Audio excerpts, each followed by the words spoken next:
So first, thank you so much. I feel honored and privileged and grateful to stand in front of this room of incredible, faithful people, God-fearing people, supportive people. You have no idea how much it means to us as a country and how much it means to me as the mother of Hersh Goldberg, Poland. Hersh is my eldest child and he is my only son.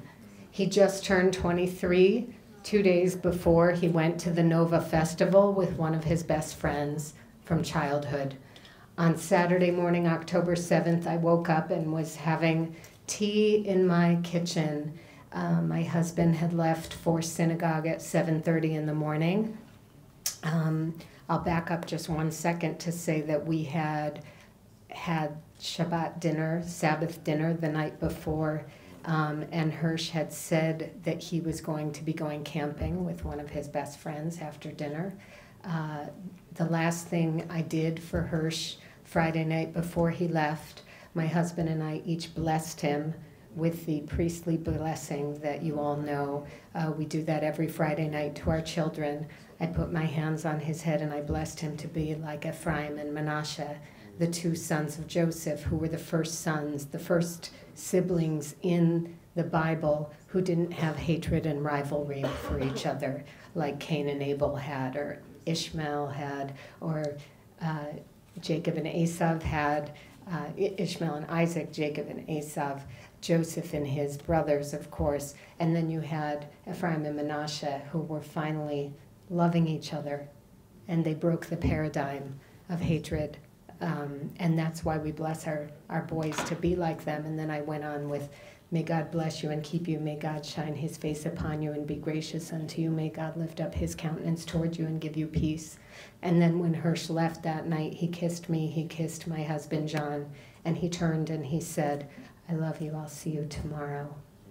And that was 117 days ago. Saturday morning after my husband left for synagogue, around 8 o'clock I heard the bomb sirens going off in Jerusalem. So I quickly woke up my two daughters. I have a daughter who's 20 and a daughter who's 18, and we rushed into our bomb shelter that's in our home. And we waited the protocol of 10 minutes, and if you don't hear an explosion after 10 minutes, you can come out. We came out. Now, normally, I observe the Shabbat very traditionally, and I don't use any electronics. I don't use my phone, no TV, radio. But I knew that this was a question of life or death. I knew that Hersh and his best friend were sleeping outside and that there were rockets falling. So I said to my girls, I'm turning on my phone for the first time on Shabbat, because I want to make sure that the boys are okay. I turned on my phone, it was 8:23. 2 WhatsApps had popped in to my phone that popped up at 8:11, so 12 minutes before I turned on my phone. It was to John, my husband, and me from Hersh. The first message said, I love you, and the second message said, I'm sorry. And I knew immediately that something horrible was unfolding and that he thought that we were going to be in a lot of pain, and he was asking forgiveness. And what we came to find out is that when Hamas descended upon the Nova Music Festival, Hersh and his best friend Aner managed to escape to a roadside bomb shelter, which then came under attack by Hamas. They were smashed into a small 5-foot by 8-foot bomb shelter with 29 young people.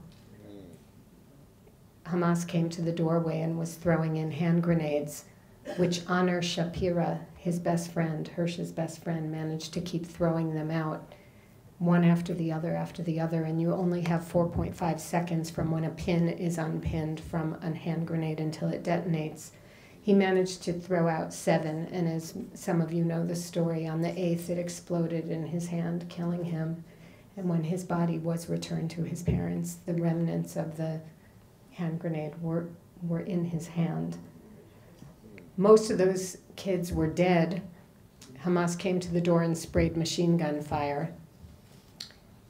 What we heard from the 4 lucky eyewitnesses who were trapped under the dead bodies, and therefore they were lucky because they were able to pretend to be dead.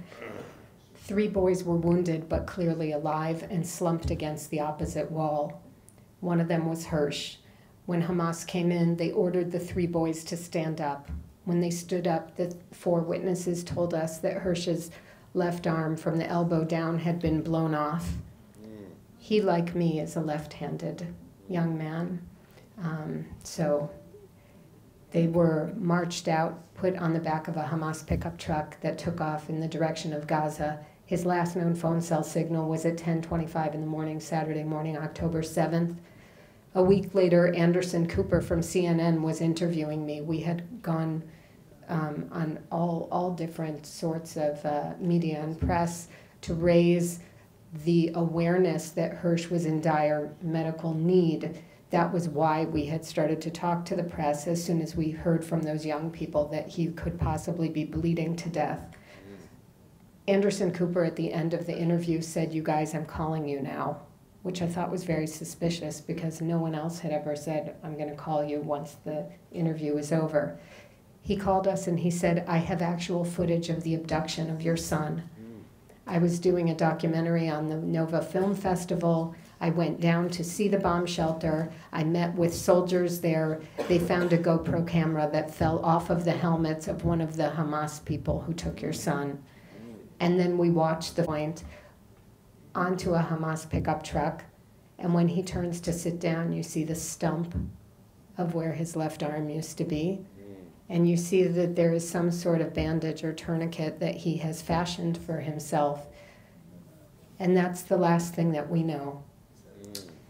We have a moment now. We are at a crossroads as a country, as God-fearing Judeo-Christian people in the world, to make this right.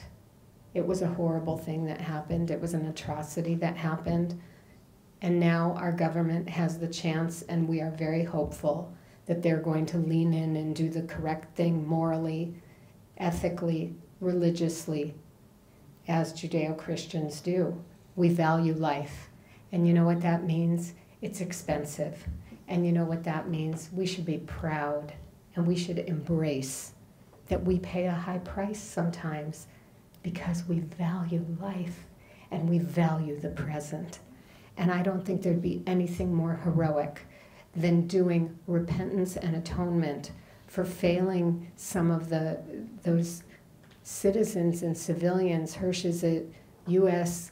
civilian and citizen, and we have the chance now to make right what went wrong for those 136 people. The oldest person there is an 85-year-old grandfather who was dragged from his bed in his underwear. And the youngest person there, as you know, is Kfar Bibas, who just turned 1 year old 2 weeks ago in captivity. We will be heroes and a light unto the nation when we have those captives, as you know from Psalm 135, walk back to Zion, and we will pour out laughter from our mouths. And I will tell you that my favorite groups to talk to are my Christian friends and neighbors who have come here. You have shown up. You don't just talk the talk. You walk the walk. You get on the plane and you come here, and we appreciate you. And we are so proud to stand by your side and have you stand by our side. And I pray, and I hope all of you pray, that you will get, the next time you see me, to meet my son Hersh, who will be standing next to me. I spoke to a Christian group 2 weeks ago, and I'm going to read you something that one of the women randomly sent me this morning, and then I realized it's not random, it's because she knew I'd be here with you. She just sent me one verse, and she hasn't been in touch with me for 2 weeks since she met me. She said, "This is Psalm 34:18. The Lord is near to the brokenhearted, and he will save those crushed in spirit. I am thinking of him and his saving grace for your beautiful son today." So thank you all for coming here, and I will say what you can do. First of all, you can keep talking about these hostages. These people are from 5 different religions. There are Christians being held there, Jews, Muslims, Hindus, Buddhists. As I mentioned, the age range is an 85-year age range, and that the people come from almost 20 different nations. So this is not a homogenous group of people. This is a mini global humanitarian crisis of 136 people. You can spread the word, and especially in an interfaith way, I think it resonates very strongly when you are our advocates. And I think you can also encourage any Israeli leaders that you speak to, like this wonderful hero that we have here today, to encourage them, because it is going to be hard, and it's absolutely the right ethical, moral choice. We don't really have a choice. Sometimes when you're God-fearing, you do things that are really hard and feel like they don't make sense, because that's what being a God-fearing person is. You do the right thing, even when it's hard and even when it's expensive. And I salute every single one of you. Thank you.